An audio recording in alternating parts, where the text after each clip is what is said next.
కోయేటి వద్దు ఏమొద్దు, ప్రశాంతంగా ఉండడం లేదు, ప్రశాంతంగా నిద్ర గడపనే లేదు, చాలా ఘోరం చేస్తున్నారు వీళ్ళు. అందుకే ఈ కోయేటి వద్దు ఏమొద్దు వెళ్ళిపోదాం అనిపించింది నాకైతే.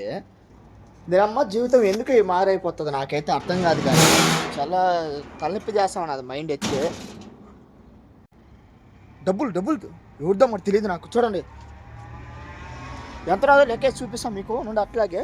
మళ్ళీ మీరు ఏదో అనుకుంటారు కదా, చూశారు కదా ఎంత ఉందో. రూమ్లో పోయి చూద్దాం ఎంత ఉన్నదో, అసలు ఎంత ఉన్నది ఈ డబ్బులు అనేది చూద్దాం ఒకసారి. 20, 40, 60, 80, 100, 120, 140, 160, 180, 200, 220, 240, 260, 280, 300, 310, 320, 330, 330 ఉన్నది. ఎవరిది అర్థం కావలేదు నాకైతే. ఎవరు నన్ను అడిగి నేను ఇచ్చేస్తాను డబ్బులు అయితే నేను తీసుకోను. నిద్రపోతాడు కలగండి నేనా, ఇది నిజం అనుకుంటున్నా. Oh my God.